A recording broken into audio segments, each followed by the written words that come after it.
Good morning, good afternoon, good evening to everyone, wherever you are in the world. Thank you so much for joining us on Climate Law and Governance Day 2024. This is a very special experts panel called Advancing Climate Justice Through Indigenous Treaties and Indigenous and Rural Customary Law. My name is Ananya Chowdhury, and our two chairs for this session. It is my honor to introduce Advocate Wayne Garnon-Williams, founding president of the International Intertribal Trade and Investment Organization and principal director of Garwell Law Professional Corporation. He's a distinguished global advocate for Indigenous environmental rights. He's on the board of directors of the International Law Association, Canada Chapter, Council of the Great Lakes Region, and leads Indigenous Sovereign Trade Consultancy Limited. He's also a research fellow at the University of Oklahoma, teaches at the University of Waterloo, and is the Canadian Council for Aboriginal Business 2019 Award winner for Excellence in Aboriginal Relations. He's Plains Cree from Treaty 6, Moosomin First Nation. His co-chair is Advocate Paul-Edouard Clos, head of the Private Sector and Climate Finance Unit at the International Fund for Agricultural Development, who is a legal expert in private sector operations, environment and social matters, and climate finance. He pioneered the first private sector debt transaction in the history of the International Fund for Agricultural Development. He's also worked at Dentons and White Case, LLP, and advised the Vice President for Finance and Risk Management at the Asian Development Bank. Wayne and Paul-Edouard, thank you so much for joining us. And now I cede the stage to you. Thank you very much. Pleasure to be here. As referenced, my name's Wayne Garnons-Williams. I am Plains Cree from the Moosomin First Nation, Treaty 6. And it's no coincidence that when Indigenous peoples introduce ourselves, we orient ourselves towards our cultural affiliation, Plains Cree, tribal community, the Moosomin First Nation, and most importantly, the land and territory that we occupy. For us, it's Treaty 6. Now, treaties are an important part of who we are and how we live in our relationship with the nation state and with our ecosystem. For example, we take our treaties very seriously in Canada. We have numbered treaties and modern treaties all across Canada. As I mentioned, I'm part of Treaty 6. And in a signing of treaties, which is a ceremony between the relationship between the nation state and Indigenous peoples for how to live together, there's a symbol that represents the treaties. And I happen to have a symbol for you today. This is the Treaty 6 medal that is provided on the signing of the treaties. This treaty was my treaty. Treaty 6 was signed in 1763, and 1873. Sorry, and in this we have, of course, the symbol of the shaking hands between the colonial representative and Indigenous people, and on the back, the sovereign at the time, Queen Victoria. Now, why is this so important? Because treaties show us the relationship between Indigenous peoples and Canada. Section 35 of our Constitution states that Aboriginal and treaty rights are recognized and affirmed, which means these treaties in Canada are more than just relationship documents. They're quasi-constitutional documents. Now, this panel's core presentation will look at Indigenous treaties and the relationships between the various treaty provisions and Indigenous peoples in relationship to land, resources, and the ecosystems. And since time immemorial, Indigenous peoples have kept that relationship with the land and the water. Now, I'd like to close this this introduction by quoting Special Rapporteur for the Indigenous Rights, Ambassador Francisco Calais, in his November 4th, 2024 statement.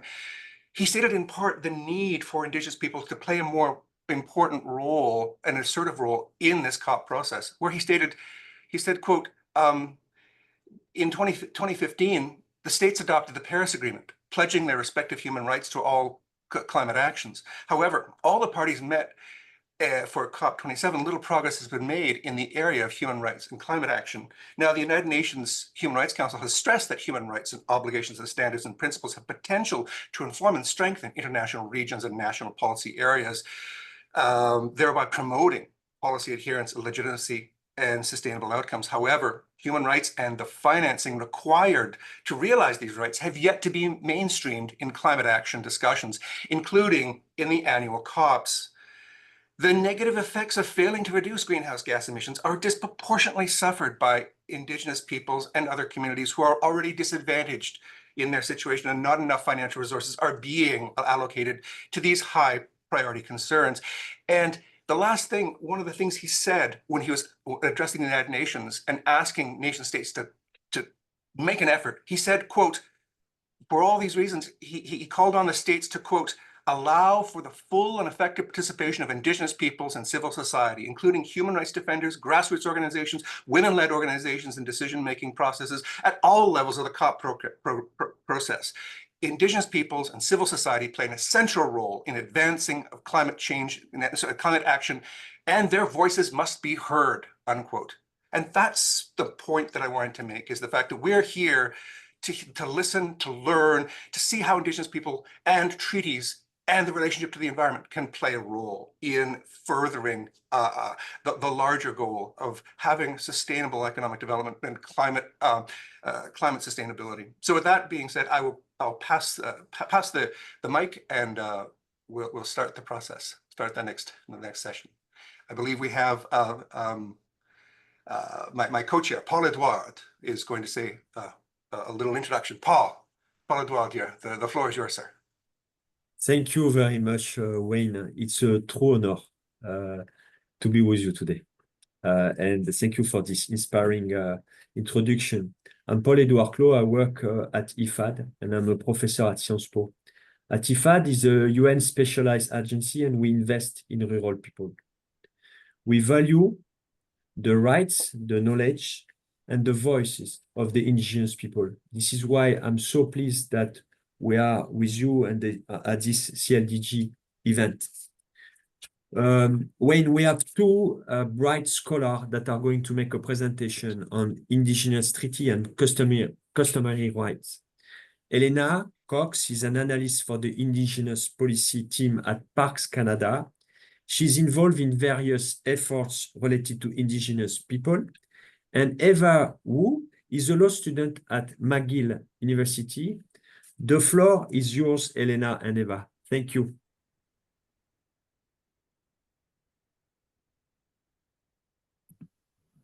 Thank you for the great introduction, Paul and Wayne.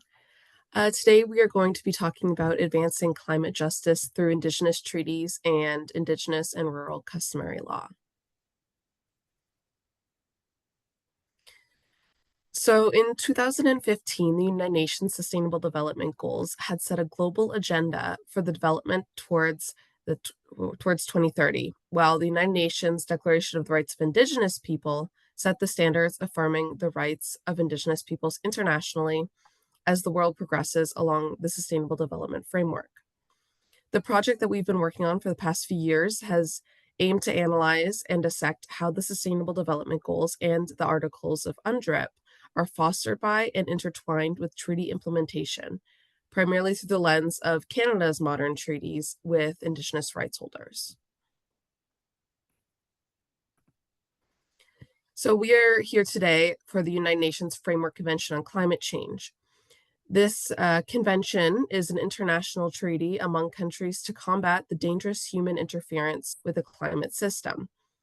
One of the many commitments of the convention is to promote and cooperate in the development, application, and diffusion, including transfer of technologies, practices, and processes that control, reduce, or prevent anthropogenic emissions from greenhouse gases not controlled by the Montreal Protocol. And this is in all relevant sectors, which includes energy, transportation, industry, agriculture, forestry, and waste management. And although the convention does not specifically mention Indigenous peoples' participation or knowledge, existing historical and modern treaties include a variety of provisions that promote sustainable development and Indigenous inclusion in all of these relevant sectors that are mentioned in the Framework Convention.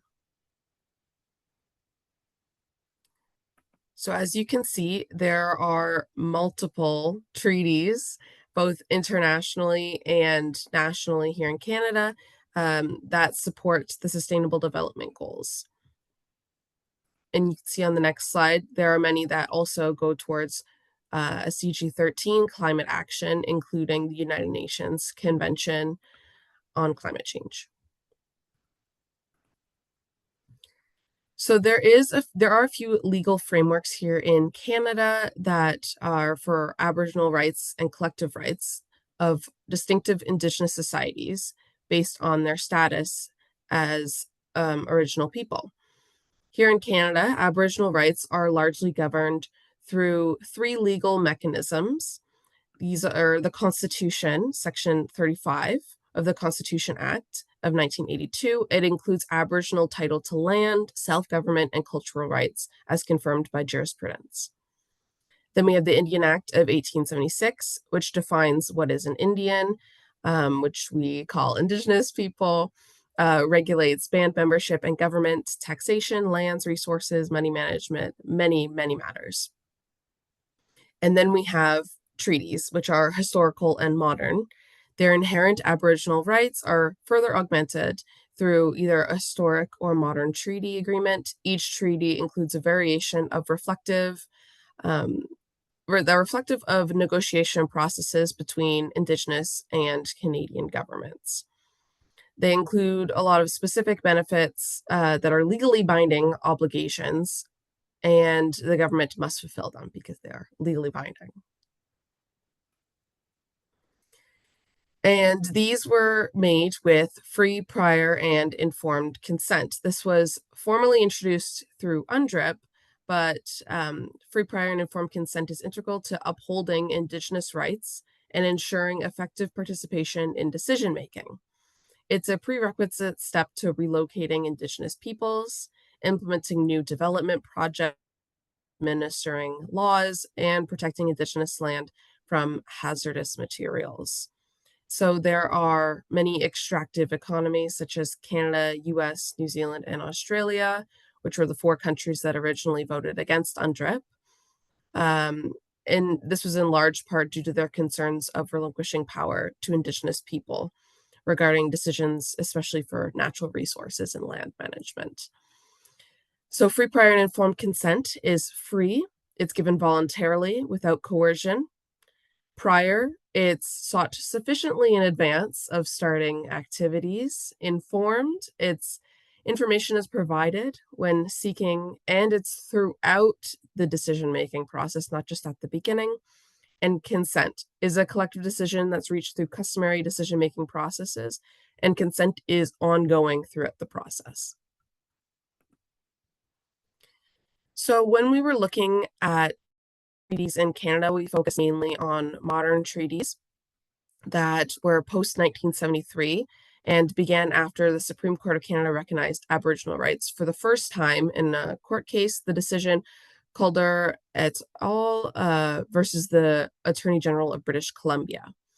Modern treaties have provided Indigenous people with ownership of over 600,000 square kilometers of land, which is almost the size of Manitoba, capital transfers of over $3.2 billion, protection for traditional ways of life, access to resource development and opportunities, participation in land and resource management decisions, certainty with respect to land rights, which is around 40% of Canada's landmass, and associated self-government rights and political recognition. Here in Canada, we have 25 modern treaties, and you can see them here. They're all over the provinces and territories, and they're integral to meeting many national and international commitments that Canada has agreed to, such as UNDRIP, the UN Convention of Climate Change, and the Convention of Biological Diversity. I could go on and on about how many different conventions Canada is a part of that modern treaties, if implemented appropriately, can be met.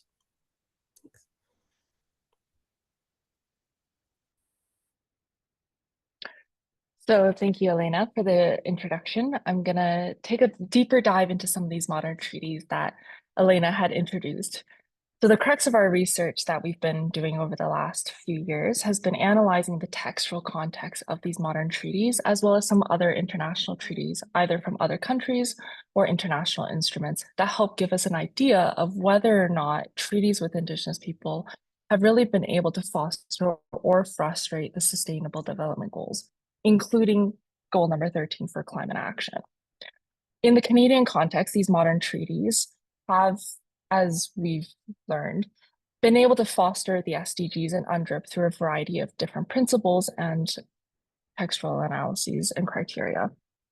For instance, a lot of the work that we've been doing in terms of looking at these treaties has showed us that the provisions found within these treaties, when they are negotiated through the principles of free, prior, and informed consent, as is the case with the modern treaties, have been able to provide Indigenous peoples with a voice in terms of how their land is governed and how their people are governed, so that it fulfills various international sustainable development law principles, such as the principle of integration, where you look at the economic, the social, as well as the environmental concerns that affect the people to be able to holistically address issues such as climate change.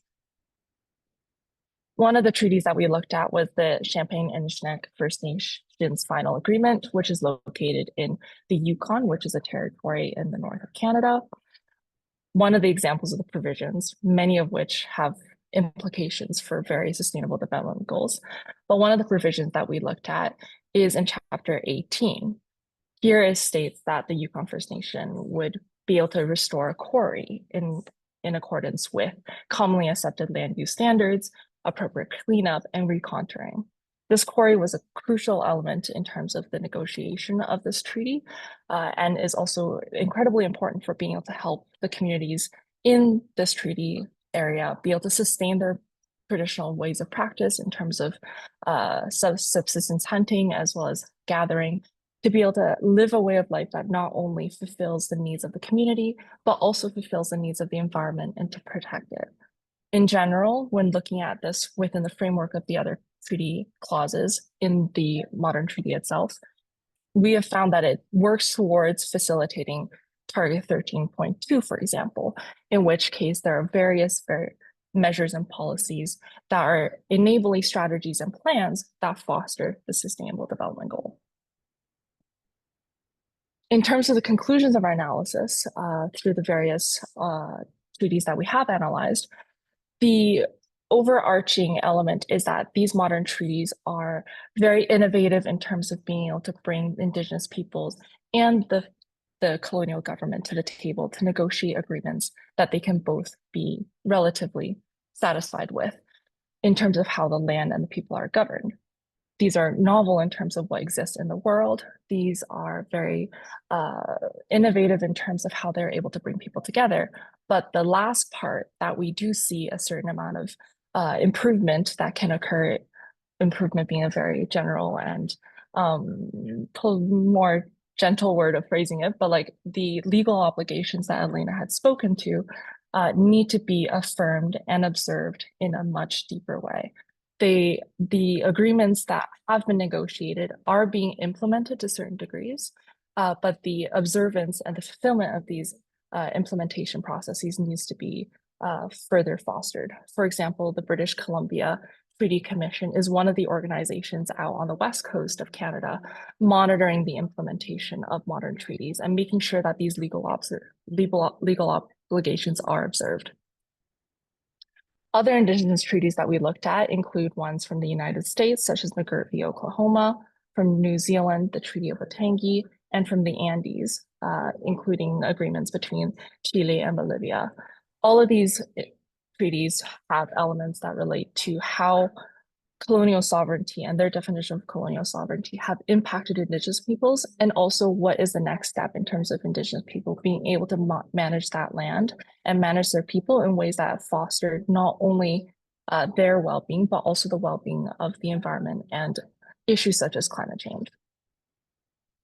In terms of applying these lessons learned, we do know that modern treaties in Canada are going above and beyond in certain respects, but the implementation of these modern treaties, as well as the implementation of treaties related to Indigenous peoples in general, need a lot more care, need a lot more active involvement, and also needs, as Wayne mentioned in the introduction, a lot more inclusion of Indigenous peoples within these implementation processes, but also beyond, so that Indigenous peoples can be able to participate on a larger scale and actually be able to have be able to disseminate their learnings, but also be able to have their rights affirmed.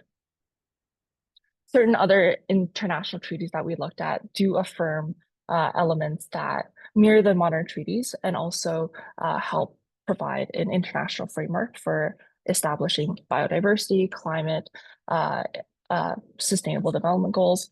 One example is the Clos and First Nations final agreement, in which wildlife and traditional knowledge are being integrated to be able to respect and also conserve wildlife populations that are necessary for the people, but also necessary for the environment.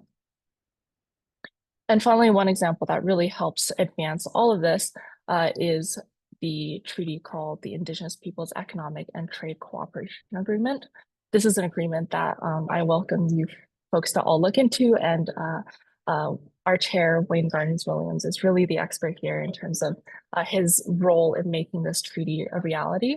So it is a cooperation agreement between the economies of Canada, Australia, New Zealand, and Chinese Taipei that look to remove certain barriers for Indigenous peoples to be able to participate in global economic trade.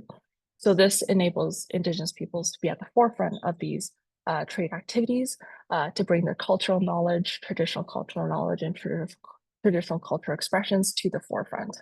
One provision of the IPETCA that has really been able to foster climate action is in Chapter 2, which states that the responsibility of Indigenous peoples to protect their lands, resources, and the spiritual interrelationship of human and natural world, as well as the integrity of the natural world and systems, is integral to Indigenous trade and investment if we are to have a sustainable world moving forward.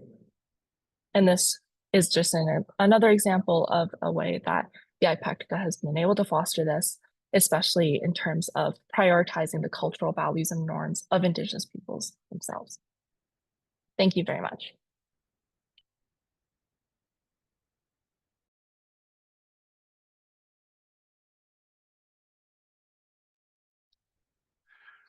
Thank you very much, Eva and Elaine. Really appreciate that. Now, I think we'll move to the next section of this, which will be specific interventions from our panelists. I'd call upon our first intervener to come forward. I believe, and I correct me if I'm wrong, Paul-Edouard, but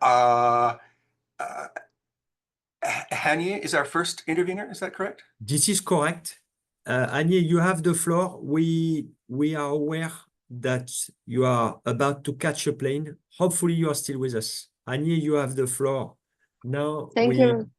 Thank you. Thank you very much, Paul. Yes, I have to get the plane, and so I would be very, very short. I want to share the ideas about the self-determination and recognition of Indigenous peoples in my region, Asia.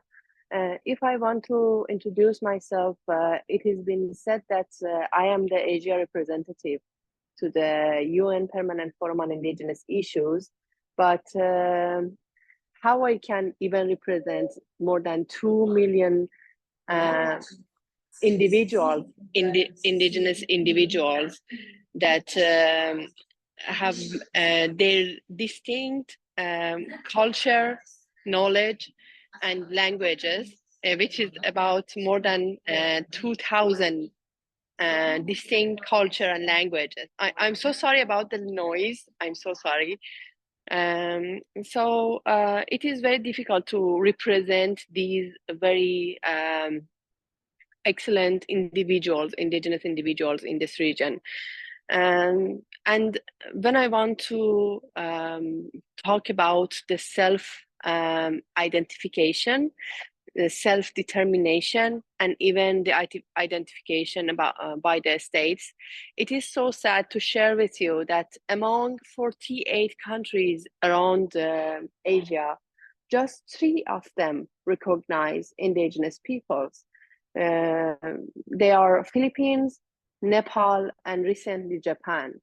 And the thing is that the government in Asia, not just they do not recognize us as Indigenous peoples, but in some cases they criminalize us whenever we self-recognize ourselves as Indigenous people. It is regarding the narrative and the definition of Indigenous people, because in our region, the narrative which is accepted by our government is that Indigenous peoples are just the First Nation. And you know, in our region, most of the people are First Nation. So it is very hard for us to change these kind of narrative between our government, but at the same time, we are pushing to advocate about other narrative, about the definition of indigenous people in my region in Asia, which I just said. The most population of self-identified indigenous people, which is about 2/3 of indigenous people in the world, are existing and living in this region in Asia. So yes, it is the great barrier, and but we try to advocate for that. If I want to say if I am optimist or not, I always say I am optimist, but I am a concerned optimist. Because at the same time we are advocating, but the progress is very, very slow in this region. Yes, thank you very much.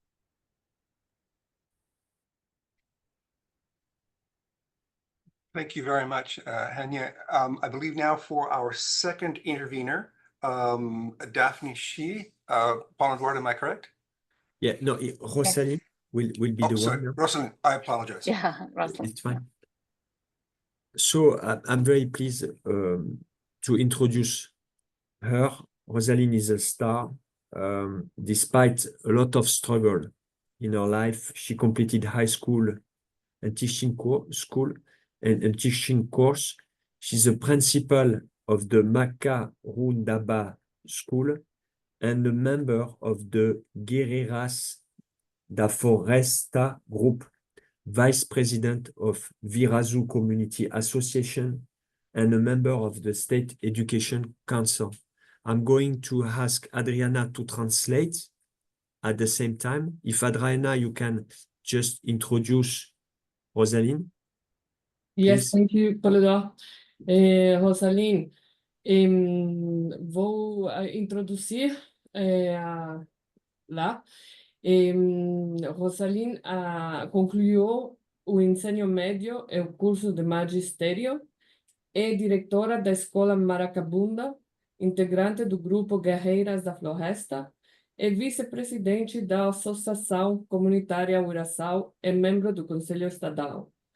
Rosalind, você pode falar. Thank you. Bom Thank you, dia. Adriana. Hello, Bom dia a Rosalind. todos. Thank you. Tudo bem? Thank you.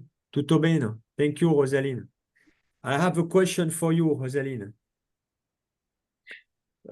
So there is a fundamental premise of free, prior, and informed consent that we look at in the presentation, and that is derived from a right to self-determination. And it's a cornerstone for us for the indigenous rights.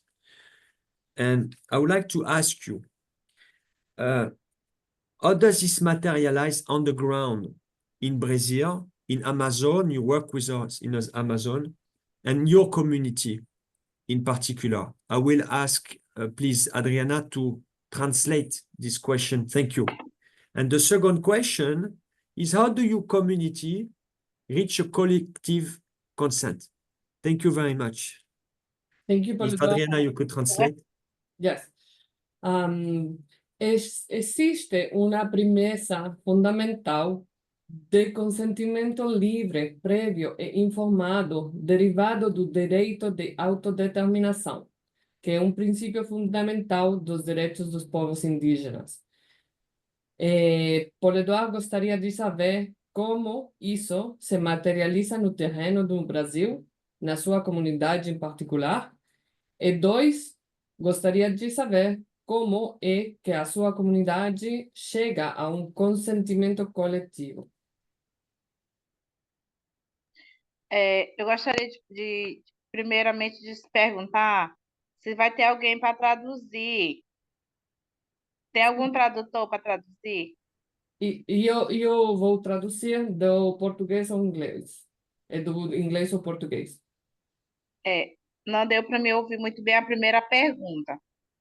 A primeira pergunta é, Paul-Edouard gostaria de saber como la premisa fundamental do consentimento livre, prévio e informado dos povos indígenas se materializa no terreno. Como a gente...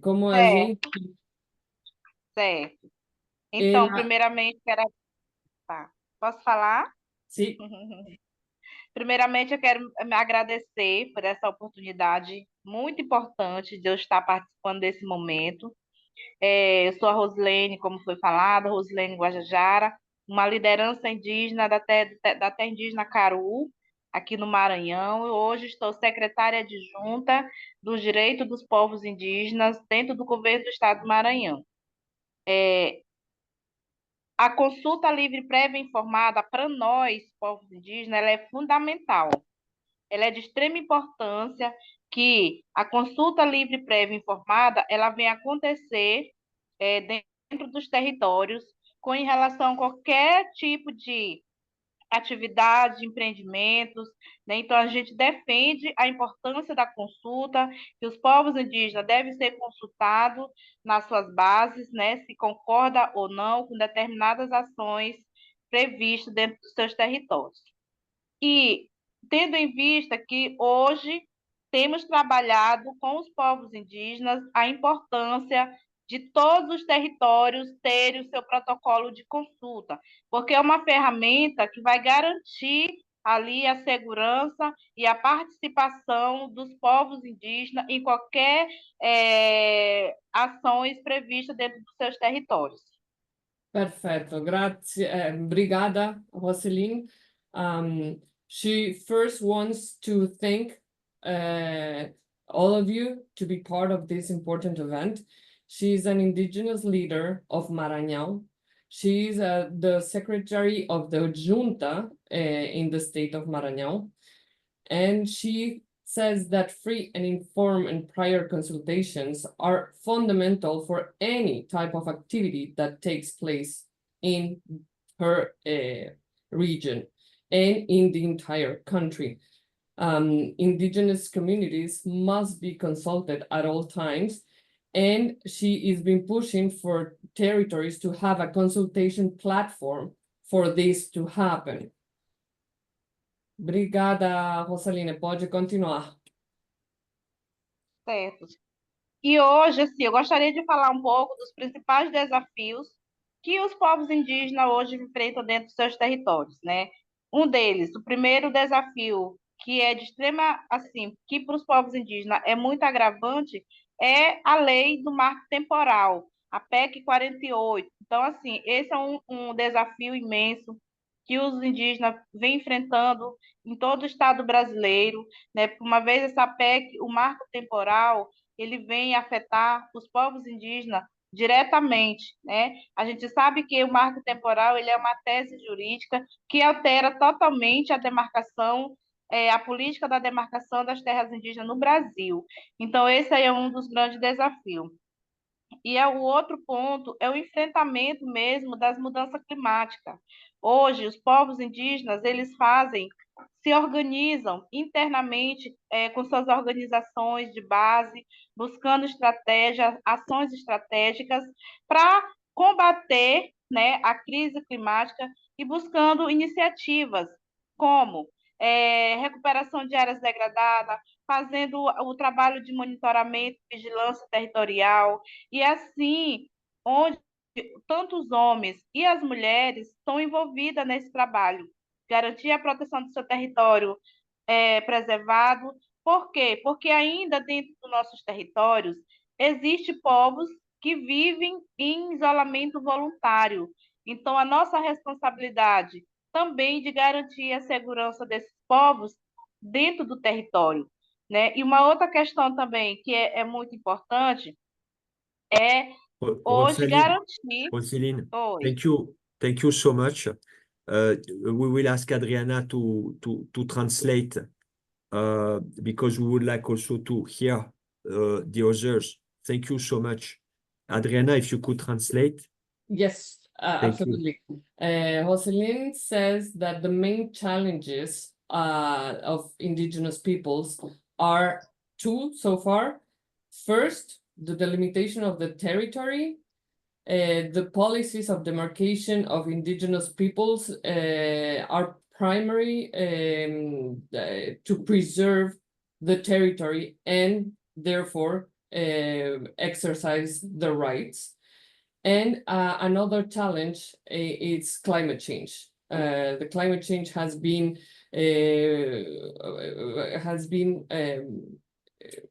endangering their lifestyle of life. And she was going to mention a third one, but if you want, we can continue, or I can ask her the third challenge she was going to say. I think we need to move. Thank you so much, Adriana and Roseline. Thank you so much for being with us. I think we will give the floor, Wayne, to Daphne now. If you could hear from you, Daphne, that would be great. Yes. Thank you. Rosaline, obrigada. Debemos proseguir, mas gostaria de ouvir depois deles outros participantes. Graças. Tá bom, então.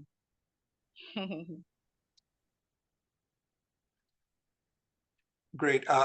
Thank you. I'll just briefly introduce Daphne. I know we're starting to fall behind time, but Daphne Shi brings 2 decades of a diverse experience across academia, nonprofit, government, and corporate sectors. She's the former director of business development and partnership at the Canadian Aboriginal and Minority Supplier Council. She spearheaded initiatives to promote Indigenous trades in North America and Asia. Daphne is passionate about the environment, global, social, and governance principles, and she integrates her work in a positive change. Without any further ado, Daphne, the floor is yours. Thank you, Wayne. Thank you, everyone. Yeah, I would like to introduce a little bit one community in Taiwan. Example, okay, the Paiwan community, they are promoting ecotourism. They combine cultural heritage with environmental conservation. Okay, there's some activity like a guided village tour and the handicraft workshop, and where visitors can learn about the Paiwan traditional life, art, and nature. And those projects are not only boosting local economy, but also increase awareness of Paiwan culture and the environmental stewardship. They help to promote climate consciousness. A very great example is my friend Tilo Ye. He is a Paiwan entrepreneur who returned from Canada. In his area, there's a local plant called Bird's Nest Firm. Anybody know this? You guys see my hand? And it looked, oh, okay, it's showing here. So this Bird's Nest Firm is called Sanshu. It's used, which he used innovatively by repurposing the plant waste to create cookies and noodles. Here I show you cookies. You guys see this? Oh, I disappeared. Cookies and noodles. Okay. So he transformed the traditional ingredient into a delicious, eco-friendly product that support local agriculture. And the government in Taiwan is also supporting this effort with funding to help produce those innovative products. So through the initiative like this, the Paiwan community sustain their heritage with while promoting climate-friendly lifestyle and sustainable land management. So I think this is something we worth talk about, how we fight the climate change with Indigenous people's knowledge and their innovative productions. Yeah. Thank you, Daphne. Can you guys hear me? Yeah. Yes, okay. Wonderful. Thank you so much. Thank you, Wayne. That's so insightful. And we really appreciate connecting the Indigenous business to sustainable development. That is wonderful. And last, but certainly not least, when we talk about sustainable development and we talk about Indigenous ways of doing things, I am very pleased to introduce Alana Kennedy as well. Alana Kennedy is Indigenous from Australia. She's the founder and CEO of Ochre Sun, a vertically integrated skincare and sunscreen brand that blends Indigenous knowledge with sustainable practices. Through her leadership, Ochre Sun delivers premium, ethically sourced personal care products while supporting Indigenous communities across the entire supply chain. Alana, the floor is yours. Thank you, Wayne. Potut ni nai Alana Kennedy nai Eastern Islander Kalkudun Wanyi Matapai. I'm Alana Kennedy. I'm an Eastern Islander Kalkudun Wanyi woman from Budjamala country, Kalkudun country, near Mount Isa in Queensland, Australia. And like Wayne said, we always talk about our place and the people that we are in the place that we exist. And it's such an honor to talk to you today. But honestly, I guess one of the things that I'm committed to advancing is obviously, like Wayne said, sustainable development through Indigenous-led models. And at Okasan, this is one of our lead products, but our business is not just about creating high quality skincare or sunscreen products. It's about really embedding the principles of sustainability, the sureness of cultural integrity and economic empowerment in everything that we do, and trying to exist in a global scale to evade kind of the red tape of what government we exist in now, that slows down the economic progress and development of our people. So one of the development goals, I think 2015 UN Sustainable Development Goals and the United Nations Declaration of Rights of Indigenous Peoples, the UNDRIP, they provide really a global framework for us to be able to achieve a more equitable and sustainable future because of the current state of play in terms of treaty making within our nation. So these frameworks are a real critical point for Aboriginal and Torres Strait Islander people in Australia, because our knowledge and participation are absolutely essential to achieving sustainable development. I mean, at the crux and at the core, it's all that we have, and it's what we have really that is the brilliance. But in terms of raising the profile of culture, it's particularly different in our treaty climate. So we really try to translate these principles into actionable, measurable outcomes, but really they do require intentionality, collaboration, which is what we've seen in terms of international intertribal trade and investment across the borders in terms of Canada and working with the USA, and with deep respect for obviously Indigenous governance systems. So our model really reflects an intersection of these principles and innovation. We really have founded a niche sizzle spot around the use of what we call ISIP. So it's Indigenous Cultural Intellectual Property, which the Australian nation have a legislation being moved in 2025, which will see our position really change. But it's into processes that ensure that the traditional knowledge of our plants, which is provenance and inception from the creator, and their uses are really respected.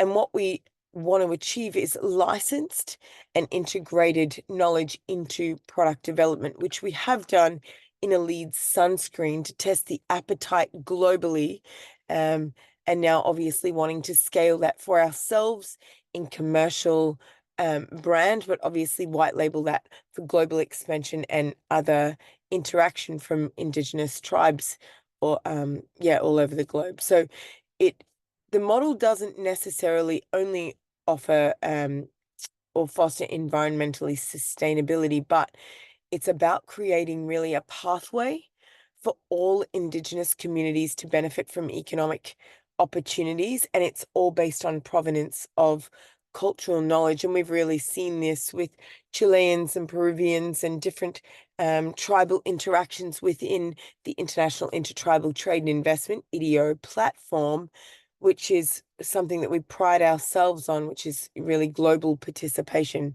So our upcoming product ranges are designed with Indigenous botanical ingredients, but they really show how we can align with SDG goals, such as life on the land and responsible consumption and production, also good health and well-being. So we're looking at creating and sustaining ethical supply chains and also driving revenue back and investing in community-driven development, which is one thing that I think Australia can, we really have a lot to do in this space, but I think fundamentally Indigenous rights are at the forefront of obviously great topic and fundamental topic for our nation.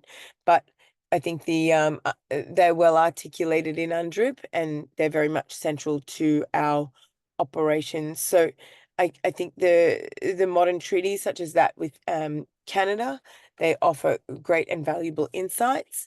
And obviously the challenges of integrating those SDGs with treaty obligation. I mean, these agreements highlight definitely the free, prior, and informed consent. And I guess if we can be straight down the line, I see this as a non-negotiable in all of our partnerships and our decision-making processes. And that's really been something that's been confidence building for us as a nation and as a sovereign people, but also to enhance kind of global interaction from other tribes. That's really been something that's been confidence building across the globes. If I may, because thank you so much. If I may, because there are other also parts. Thank you so much. It's so insightful what you mentioned, and congratulations for all your work with this great company. Thank you so much. When I give back the floor to you, thank you, Elena. Yes, Elena, thank you very much. As we're quickly running out of time, we're going to shift the program a little bit. We'll do our video statement now as opposed to a Q&A. And if we have a remainder time for Q&A, we'll do that. So I want to introduce the video introduction for Catherine Meehan. She's Chief Legal and Governance Officer of the United Nations Assistant Secretary General. Now, Catherine has been in the International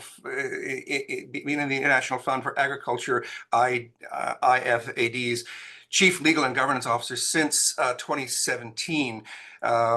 She's got a law degree and economics degree, and she's a very versatile leader with more than 25 years of leadership experience with teams and finances and priority management in international development. In addition to her legal and governance role, Ms. Meehan served as the fund's acting chief financial officer from 2022 to 2023 and acting associate VP for external relations and governance in 2024.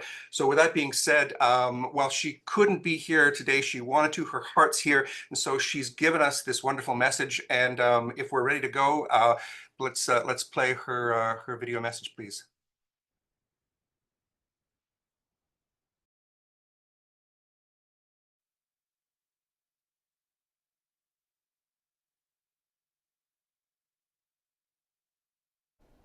Good afternoon. It's my honor and pleasure to join this important discussion, and a big thank you to Wayne and all the other presenters.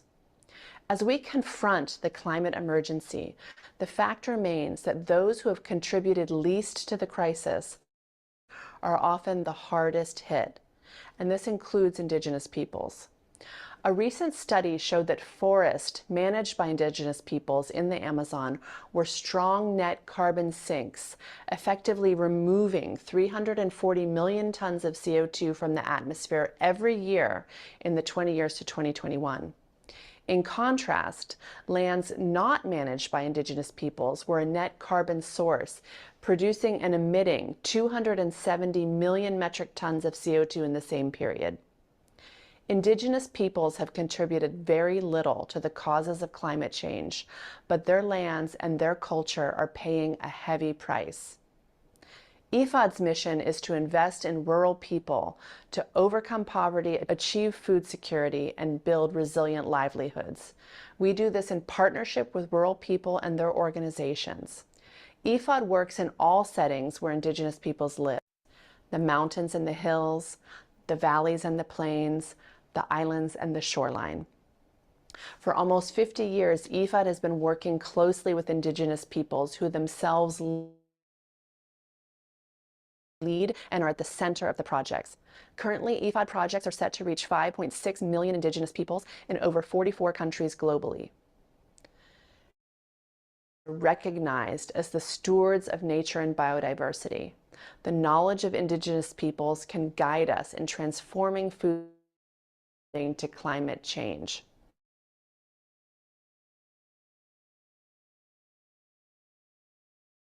Indigenous peoples. The vast majority of the Indigenous peoples, almost 60% of the population, Guatemala, IFAD supports the Mujeres Cuatro Pinos project, which was the first women's cooperative markets. Today, it employs around 450 women and can produce nearly 150,000 kilograms of vegetables a month. That's an impressive figure. Center so that they can promote the regional exchange of practices.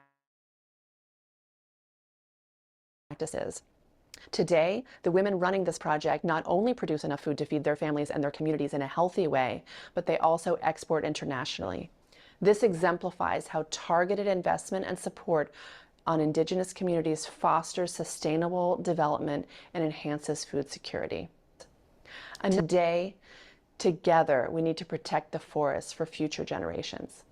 Ladies and gentlemen, we must continue to invest in Indigenous peoples while bolstering natural resource management legal protections. Together, we can champion climate justice and work towards a sustainable, inclusive world where no one is left behind. Thank you. Great. I apologize for the choppiness. It was just a streaming matter, but I think the message was very clear, and we appreciate the input and her timely comments. I think we have only about 8 minutes or less left. Paul-Edouard, how do you want to go with respect to the last 8 minutes? Maybe we could have a very brief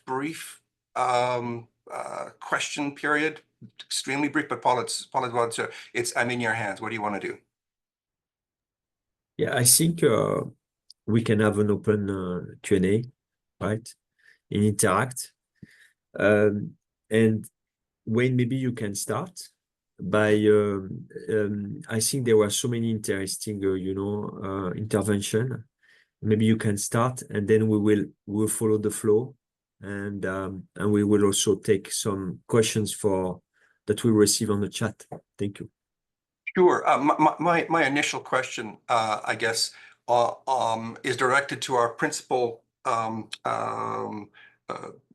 presenters, Eva and Elena. My question is, have you, and thank you very much for the wonderful presentation, by the way, have you identified any recent changes to the case law, either in Canada or internationally, that either have relevance to the research or come as an outcome of this research? Elena, feel free to jump in if you want. Just in terms of the one of the main Supreme Court cases that came out from Canada recently is related to the Robinson Treaties in one of the provinces of Canada, which is Ontario. It really took to analyzing this historic treaty that was signed between the First Nations in that region, as well in their relationship with the government of Canada. It dealt a lot with the reparations and the expenses that the government promised to pay Indigenous peoples on a year-to-year basis, and how much compensation that the Indigenous peoples would receive. And they essentially held that these treaties need to be honored, and that the government of Canada historically has not honored them. And there is an increased standard in terms of the way that obligations need to be held in relation to historic and modern treaties in Canada. So that's one example that I can think of. It is a bit of a complex case to summarize very quickly, but I welcome you to take a look into some of the case law in relation to that if you're interested, as well as various other developments that are ongoing in terms of federal court and Supreme Court litigation. I would say, just in terms of more international instruments as well, when we had begun writing the book that will be coming out soon, the Kunming-Montreal Global Biodiversity Framework did not exist at that time. So that was an exciting revelation that we got to review as well. And I definitely, just in my own line of work, working at Parks Canada, I have seen a big jump in the amount of Indigenous protected and conserved areas that are being recognized, which is in Canada, which is great. And I think a large part of that is the 30 by 30 framework for the Kunming-Montreal framework. Great. Thank you, Wayne, guys. I have a appreciate question. I have Absolutely. a question. Paul-Edouard, the floor And is it's yours. a Go for question it. for you. All right. Wayne, do you think we are generally moving in the right direction? Do you see progress? We are optimistic. We are at IFAD. We proceed as if success is inevitable. But how do you see, the trend now?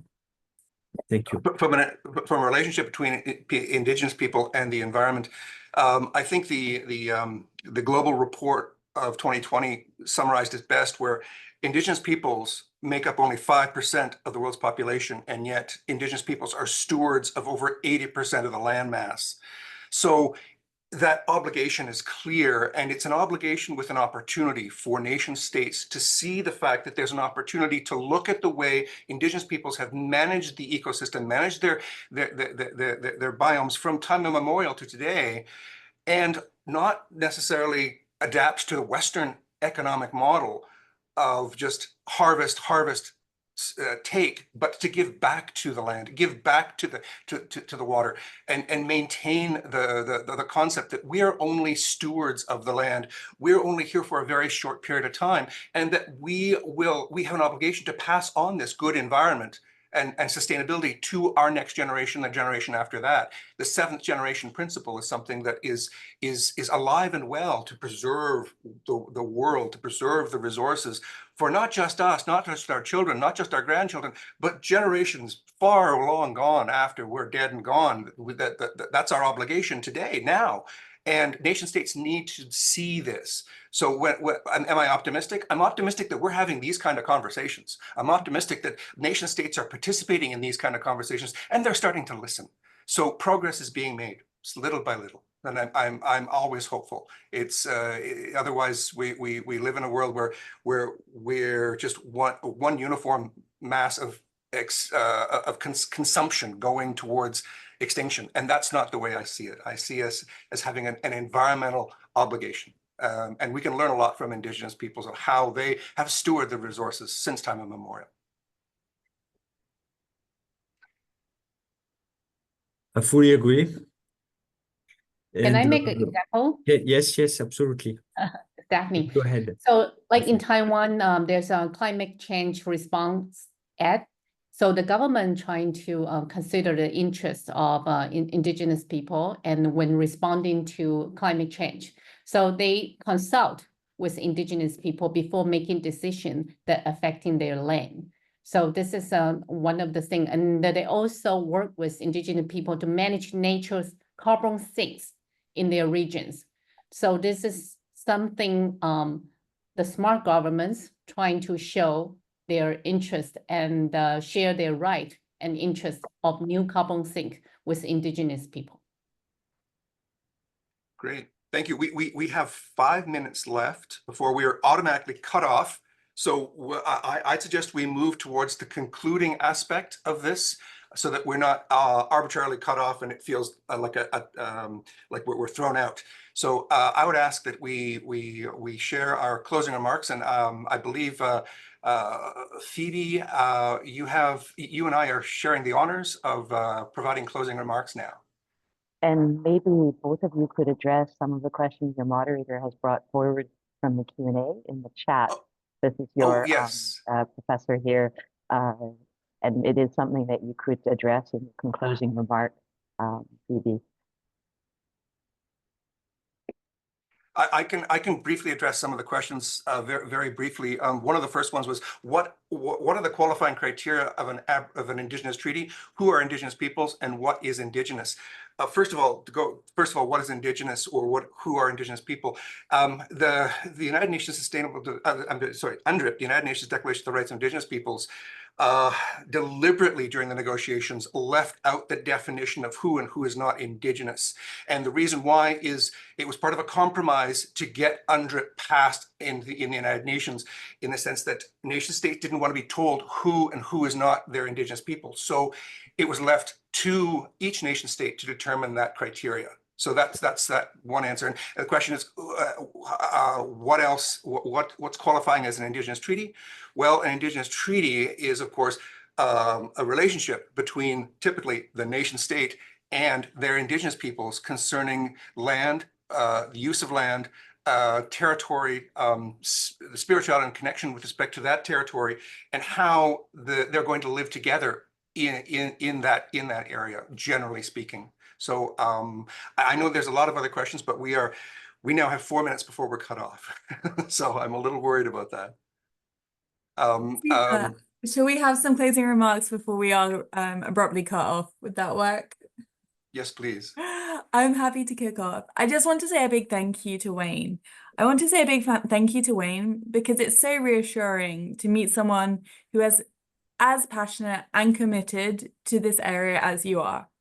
The world we live in, it's so fast-paced. It's a really scary world. We're facing conflict and the climate crisis, huge problems which can feel overwhelming at times. I appreciate you creating this space for us all, a platform where we can all share ideas, meet new people, and really create collaboration for the future.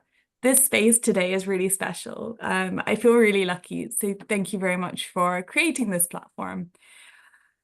Really, today, we really all need to work tirelessly to make this world kinder and fairer. It's a really difficult world. The interventions we've heard today have been phenomenal in reminding us not only to be our authentic selves, but to value community and friendship. For me, these are really crucial components. We must also remember that small acts of kindness, connections like today, they're really integral to our impact on the world. And I think for me, the key takeaway is sharing is caring, but also there are a lot of incredible people doing incredible work in this space. So on that note, I'd like to pass over to my new friend, Wayne, for his final remarks. Thank you so much, Wayne, for today. Oh, thank you, Phoebe. Yeah, today's been a day of learning and sharing, and it's been a privilege to learn from Eva and Elena. Thank you so much, who have invested so much time and energy into this incredibly complex and interesting area. So thank you very much. Not only have they looked into Indigenous treaties and rural customary law, but they've also focused on climate justice. Their work highlights the importance of respecting Indigenous rights and ensuring that the vulnerable communities are protected in our fight against climate change. We do face terrible challenges, but in facing these challenges, justice must be at the heart of responses. Justice means ensuring that the rights of all people are respected, that we act fairly, and that we work towards equitable solutions for the climate crisis. It is about creating a sustainable future where everyone can thrive regardless of their background and circumstances. So back to you, Phoebe. Thank you very much. I again want to reiterate how incredible the interventions today were. A huge thank you to Alana, Daphne, Rosaline, and Hania. The contributions really were about learning and sharing your knowledge. I am completely in awe. And I'm in awe that each of you has excelled in your field with the aim of making the world a more just place. Your passion, but also your passion combined with your expertise, it's so powerful and it's really inspiring. So thank you very much for that. We have seen really today how combining our passions with our professional skills can drive meaningful change. It is this blend, as Wayne alluded to, of heart and mind that will really help us overcome these ginormous challenges that we're facing and create a better world for our future generations. Now over to Wayne for some final, and I promise final words before we're done. Yeah, I want to wrap up by saying a big thank you to Mary Claire and the Center for International Sustainable Development Law team for providing this hope and warm space for collaboration. Your dedication to fostering a supportive environment for discussion and learning is truly commendable. And thank you all for listening in. We hope that this is just the beginning of the connection and many more events like this will follow. Together, we can continue to build on ideas and discussions from today and turn them into actionable plans for the future. On that note, I bid you farewell and thank you for attending. Thank you all. Thank you so much, everyone.